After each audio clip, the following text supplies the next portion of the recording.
ഒരു നിമിഷത്തെ അവിവേകത്തിൽ ജീവിതം നഷ്ടപ്പെട്ടു പോയ ഒരു പോലീസ് ഉദ്യോഗസ്ഥൻ. ആ ഒരു നിമിഷത്തിൽ ഇല്ലാതായിപ്പോയത് അദ്ദേഹത്തിൻ്റെ ജീവിതം മാത്രമായിരുന്നില്ല, 2 കുടുംബങ്ങൾ കൂടിയായിരുന്നു. ഡിവൈഎസ്പി ഹരികുമാർ, നെയ്യാറ്റിൻകര ഡിവൈഎസ്പി ആയിരുന്നു ഹരികുമാർ. 2018 നവംബർ 8 തിങ്കളാഴ്ച. സമയം രാത്രി 10 മണിയോടടുത്തിരിക്കുന്നു. തട്ടുകടയിൽ നിന്ന് ഭക്ഷണം കഴിക്കുകയായിരുന്നു കൊടുങ്ങാവിള സ്വദേശിയായ സനൽകുമാർ.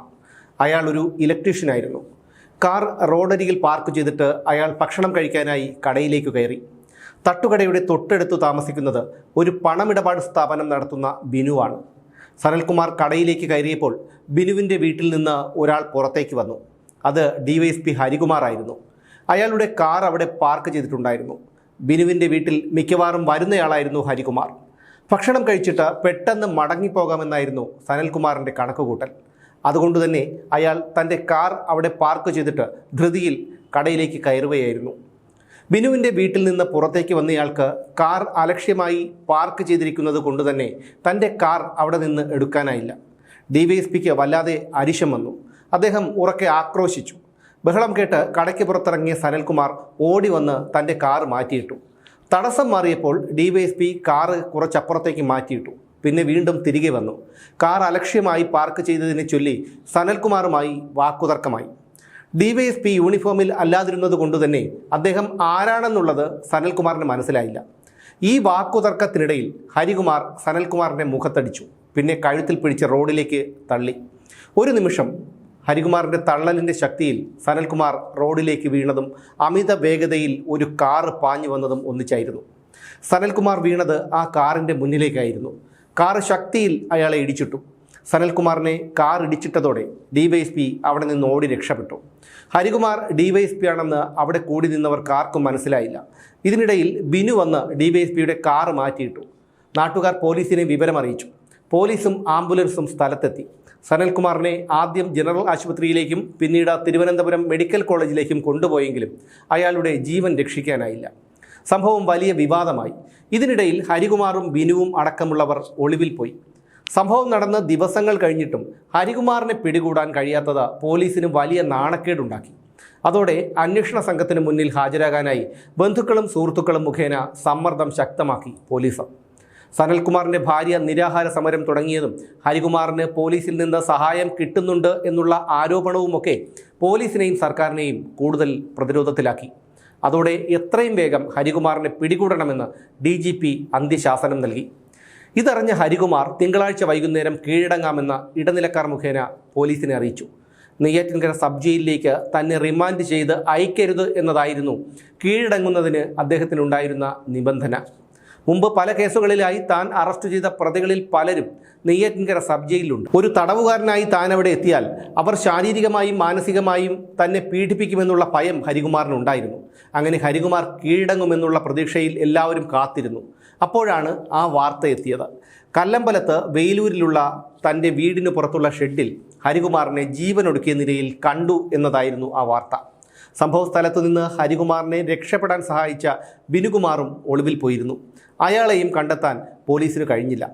ഹരികുമാറിൻ്റെ വെയിലൂരിലെ വീട് അടച്ചിട്ടിരിക്കുകയായിരുന്നു.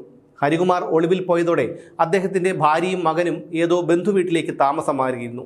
ആ വീടിൻ്റെ ഒരറ്റത്ത് തേങ്ങയും മറ്റും സൂക്ഷിക്കുന്ന ഒരു ഷെഡുണ്ടായിരുന്നു. അവിടെ കെട്ടിയിരുന്ന നായ്ക്ക് തീറ്റ കൊടുക്കാനായിരുന്നു ഹരികുമാറിൻ്റെ ഭാര്യയുടെ അമ്മ അങ്ങോട്ട് വന്നത്. അപ്പോഴാണ് ഷെഡിനകത്ത് ആരോ നിൽക്കുന്നത് പോലെ അവർക്ക് തോന്നിയത്. അവർ സൂക്ഷിച്ചു നോക്കി. അത് ഹരികുമാറായിരുന്നു.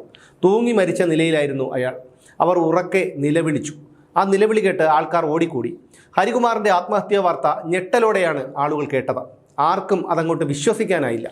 കേരളത്തിനകത്തും പുറത്തും ഹരികുമാറിന് വേണ്ടി പോലീസ് ഊർജിതമായി അന്വേഷിച്ചു കൊണ്ടിരിക്കുമ്പോഴാണ് അദ്ദേഹം ജീവനൊടുക്കിയ സംഭവം അറിയുന്നത്. സംസ്ഥാനമൊട്ടാകെ കഴിഞ്ഞ ഒരാഴ്ചയായി ചർച്ച ചെയ്യുന്ന പ്രമാദമായ കേസിലെ പ്രതിയും ഉന്നത പോലീസ് ഉദ്യോഗസ്ഥനുമായ ഒരാൾ സ്വന്തം വീട്ടിലെത്തി ആത്മഹത്യ ചെയ്തത് പോലീസിനെ അമ്പരപ്പിച്ചു. കേസ് അന്വേഷിക്കുന്ന ക്രൈംബ്രാഞ്ച് സംഘത്തിന് മുന്നിൽ ഹരികുമാർ കീഴടങ്ങുമെന്നുള്ള സൂചനയുണ്ടായിരുന്നു. അപ്പോഴാണ് ബോധപൂർവമുള്ള കൊലപാതകമായിരുന്നു അതെന്നും കാറ് വരുന്നത് കണ്ടിട്ടാണ് സനൽകുമാറിനെ അതിനു മുന്നിലേക്ക് തള്ളിയിട്ടതെന്നുമുള്ള ക്രൈംബ്രാഞ്ച് റിപ്പോർട്ട് പുറത്തു വന്നത്. ഹരികുമാറിന് മുൻകൂർ ജാമ്യം നൽകരുത് എന്നായിരുന്നു റിപ്പോർട്ടിൽ ക്രൈംബ്രാഞ്ച് പറഞ്ഞിരുന്നത്. ഇയാൾക്കെതിരെ പോലീസിനെ കബളിപ്പിക്കൽ, തെളിവ് നശിപ്പിക്കൽ, സംഘം ചേരൽ, മർദ്ദനം എന്നീ വകുപ്പുകളും ചുമത്തിയിരുന്നു. ഹരികുമാർ തിരുവനന്തപുരം ജില്ലാ സെഷൻസ് കോടതിയിൽ സമർപ്പിച്ച മുൻകൂർ ജാമ്യാപേക്ഷ ബുധനാഴ്ച പരിഗണിക്കാനിരിക്കുമ്പോഴായിരുന്നു ചൊവ്വാഴ്ച അദ്ദേഹത്തെ ആത്മഹത്യ ചെയ്ത നിലയിൽ കണ്ടെത്തിയത്. ഭർത്താവിൻ്റെ മരണത്തിന് ഉത്തരവാദിയായ ആളെ പിടികൂടണമെന്നാവശ്യപ്പെട്ട് സനൽകുമാറിൻ്റെ ഭാര്യ വിജി കൊടങ്ങാവിള ജംഗ്ഷനിൽ ഏകദിന ഉപവാസ സമരം നടത്തുകയായിരുന്നു. അപ്പോഴാണ് ഹരികുമാറിൻ്റെ മരണ വാർത്ത എത്തുന്നത്. അതോടെ ദൈവവിധി നടപ്പായിരിക്കുന്നു എന്ന് പറഞ്ഞുകൊണ്ട് അവർ സമരം അവസാനിപ്പിച്ചു. രാവിലെ ഹരികുമാറിൻ്റെ മരണവിവരം പുറത്തു വന്നപ്പോൾ ആദ്യം അത് വിശ്വസിക്കാൻ ആർക്കും കഴിഞ്ഞില്ല. TV ചാനലുകളിൽ വാർത്ത വന്നപ്പോഴാണ് നാട്ടുകാർ പോലും കാര്യമറിയുന്നത്. താമസിയാതെ കല്ലമ്പലം വേലൂരിലുള്ള ദേവനന്ദനം എന്ന ആ വീട്ടിലേക്ക് ആളുകൾ ഒഴുകിയെത്തി. ജംഗ്ഷനിൽ നിന്ന് 200 മീറ്റർ മാത്രമേ ഉണ്ടായിരുന്നുള്ളൂ ആ വീട്ടിലേക്ക്. ഹരികുമാറിൻ്റെ ഭാര്യയുടെ വീടായിരുന്നു അത്. പക്ഷേ വിവരമറിഞ്ഞെത്തിയ പോലീസ് അതിനകം തന്നെ വീട് അവരുടെ നിയന്ത്രണത്തിലാക്കിയിരുന്നു. അടുത്ത ബന്ധുക്കളെ അല്ലാതെ മറ്റാരെയും അങ്ങോട്ടേക്ക് പോലീസ് കടത്തിവിട്ടില്ല. റൂറൽ SP P അശോക് കുമാറും ആറ്റിങ്ങൽ DYSP P അനിൽകുമാറും സബ് ഡിവിഷനിലെ CIമാരും SIമാരും ഒക്കെ അതിനകം തന്നെ അവിടെ എത്തിയിരുന്നു. നാട്ടുകാരും മാധ്യമപ്രവർത്തകരുമൊക്കെ ഗേറ്റിന് മുന്നിൽ തടിച്ചുകൂടി നിൽപ്പുണ്ട്. സബ് കളക്ടർ ഇമ്പശേഖറും അസിസ്റ്റന്റ് കളക്ടർ പ്രിയങ്കയും തഹസീൽദാർ P ഷിബുവും സ്ഥലത്തെത്തി. ഒളിവിൽ പോയ ഹരികുമാറിനായി പോലീസ് തമിഴ്നാട്ടിൽ തിരച്ചിൽ നടത്തിയിരുന്നു. അപ്പോഴാണ് അദ്ദേഹം കർണാടകയിലേക്ക് കടന്നതായി വിവരം കിട്ടിയത്. ഇതിനിടയിൽ ബിനുവിൻ്റെ മകൻ അനൂപ് കൃഷ്ണ ഉൾപ്പെടെ 2 പേരെ ക്രൈംബ്രാഞ്ച് അറസ്റ്റ് ചെയ്തു. ഹരികുമാർ അവിടെ എത്തുന്നുണ്ടോ എന്നറിയാനായി പോലീസ് നിരീക്ഷണമുണ്ടായിരുന്നു. എന്നാൽ പോലീസുകാരുടെ കണ്ണു വെട്ടിച്ചാണ് ഹരികുമാർ അവിടെ എത്തിയതും ജീവനൊടുക്കിയതും. ഹരികുമാർ ജീവനൊടുക്കിയ ചായ്പിൽ അരണ്ട വെളിച്ചം മാത്രമേ ഉണ്ടായിരുന്നുള്ളൂ. നീല ജീൻസ് പാൻറ്റും ടീഷർട്ടുമായിരുന്നു അദ്ദേഹത്തിൻ്റെ വേഷം. കാല് നിലത്ത് മുട്ടിയ നിലയിലായിരുന്നു. വൈകുന്നേരം 4 മണിയോടെ ഇൻക്വസ്റ്റ് നടപടികൾ പൂർത്തിയാക്കി മൃതദേഹം പോസ്റ്റ്മോർട്ടത്തിനായി തിരുവനന്തപുരം മെഡിക്കൽ കോളേജിലേക്ക് കൊണ്ടുപോയി. ഹരികുമാറിൻ്റെ പോക്കറ്റിൽ നിന്ന് ആത്മഹത്യാക്കുറിപ്പ് പിന്നീട് കണ്ടെത്തി. ആ കുറിപ്പിൽ ഇങ്ങനെ പറഞ്ഞിരുന്നു: സോറി, ഞാൻ പോകുന്നു, എൻ്റെ മോനെ കൂടി ചേട്ടൻ നോക്കിക്കൊള്ളണം. ഇതായിരുന്നു ആ ആത്മഹത്യാക്കുറിപ്പിൽ ഹരികുമാർ എഴുതിയിരുന്നത്. അദ്ദേഹത്തിൻ്റെ ജ്യേഷ്ഠൻ മാധവൻ പിള്ളയ്ക്കുള്ളതായിരുന്നു ആ കുറിപ്പ്. ഹരികുമാർ ആത്മഹത്യ ചെയ്തതോടെ സുഹൃത്ത് ബിനുവും ഡ്രൈവർ രമേശും പോലീസിൽ കീഴടങ്ങി. ഇവർക്കൊപ്പമായിരുന്നു ഹരികുമാർ ഒളിവിൽ കഴിഞ്ഞിരുന്നത്. ഒരിടത്തും നിർത്താതെ 9 ദിവസവും കാറിൽ സഞ്ചരിക്കുകയായിരുന്നു എന്നായിരുന്നു ബിനു പോലീസിനോട് പറഞ്ഞത്. കർണാടകയിലെ ധർമ്മസ്ഥല വരെ അങ്ങനെ യാത്ര ചെയ്തു. CCTVയുള്ള ചെക്ക് പോസ്റ്റുകളിലെല്ലാം മുഖം മറച്ചായിരുന്നു ഹരികുമാറിൻ്റെ യാത്ര. മുൻകൂർ ജാമ്യം കിട്ടുമെന്നുള്ള അഭിഭാഷകന്റെ ഉറപ്പിന്മേലാണ് ഒളിവിൽ പോയതെങ്കിലും സംഭവം വിവാദമാകുകയും മുൻകൂർ ജാമ്യം കിട്ടില്ലെന്ന് അഭിഭാഷകൻ അറിയിക്കുകയും ചെയ്തതോടെ ഹരികുമാർ മാനസികമായി തകർന്നു. കർണാടകയിൽ നിന്ന് നാട്ടിലെത്തിയ ശേഷം രാത്രി ഹരികുമാറിനെ വീടിനടുത്തുള്ള ഇടവഴിയിൽ ഇറക്കി വിട്ടിട്ട് ബിനു പോകുകയായിരുന്നു. പിറ്റേന്ന് കേൾക്കുന്നത് മരണവാർത്തയാണ്. പ്രമേഹ രോഗിയായിരുന്ന ഹരികുമാറിനെ ദീർഘദൂര യാത്രയും ഉറക്കക്കുറവും വല്ലാതെ ക്ഷീണിതനാക്കി. അതോടെ ആരോഗ്യം മോശമായി. അങ്ങനെയാണ് കീഴടങ്ങാൻ തീരുമാനിച്ച് തിരികെ നാട്ടിലേക്ക് മടങ്ങിയത്. തിരുവനന്തപുരം ജില്ലയിലെ കല്ലറ എന്ന ഗ്രാമത്തിലായിരുന്നു ഹരികുമാർ ജനിച്ചതും വളർന്നതും. അവിടെ ബാലൻപിള്ളയുടെയും വിശാലാക്ഷിയുടെയും 5 മക്കളിൽ ഏറ്റവും ഇളയവനായിരുന്നു ഹരികുമാർ. മിതിർമല ബോയ്സ് ഹൈസ്കൂളിലായിരുന്നു ഹരികുമാറിൻ്റെ സ്കൂൾ വിദ്യാഭ്യാസം. നിലമേൽ കോളേജിൽ ബിരുദം. പഠിക്കുന്ന കാലത്തു തന്നെ കായിക മത്സരങ്ങളിൽ തൽപരനായിരുന്നു അദ്ദേഹം. വിവാഹം കഴിഞ്ഞതിന് ശേഷമാണ് ഹരികുമാർ ഭാര്യയുടെ വീടായ ബെയിലൂരിലേക്ക് താമസം മാറുന്നത്. പക്ഷേ തൻ്റെ നാട്ടിൽ നടക്കുന്ന എല്ലാ ചടങ്ങുകൾക്കും അദ്ദേഹവും കുടുംബവും എത്തുമായിരുന്നു. ഹരികുമാറിനെ കുറിച്ച് മാധ്യമങ്ങളിൽ വന്ന വാർത്തകളൊന്നും നാട്ടുകാർ വിശ്വസിച്ചില്ല. അദ്ദേഹത്തെക്കുറിച്ച് നല്ലത് മാത്രമേ അവർക്ക് പറയാനുണ്ടായിരുന്നുള്ളൂ. എന്നാൽ ഹരികുമാറിന് തലസ്ഥാനത്തുള്ള ഉന്നതരുമായി ബിനാമി ബന്ധമുണ്ടെന്നുള്ള ആരോപണവും നിലനിൽക്കുന്നുണ്ടായിരുന്നു. ഹരികുമാർ മരിച്ചതിനു ശേഷം സനൽകുമാറിൻ്റെ ഭാര്യ വിജി ഹൈക്കോടതിയെ സമീപിച്ചു.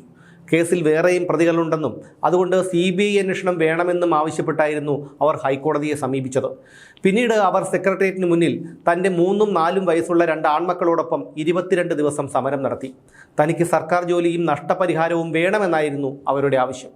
22ാമത്തെ ദിവസം CSI സഭയുടെ ഇടപെടലിനെ തുടർന്ന് വിജി സമരം അവസാനിപ്പിച്ചു. ഒരു നിമിഷത്തെ രോഷം ഇല്ലാതാക്കിയത് 2 കുടുംബങ്ങളിലെ നാഥന്മാരെയാണ്. പോലീസിന് കീഴടങ്ങിയിരുന്നെങ്കിൽ ഹരികുമാർ ഇപ്പോഴും ജീവിച്ചിരിക്കുമായിരുന്നു. കൊലയാളി എന്ന വിളികേട്ട് ജീവിക്കേണ്ടി വരുന്നതിലെ ഭയമാണോ അതോ ചെയ്തു പോയ കൊടുംപാപത്തിൻ്റെ കുറ്റബോധമാണോ സ്വയം ജീവനൊടുക്കാൻ ഹരികുമാറിനെ പ്രേരിപ്പിച്ചത്? ഈ ചോദ്യത്തിൻ്റെ ഉത്തരം അറിയാവുന്നത് അയാൾക്ക് മാത്രമാണ്.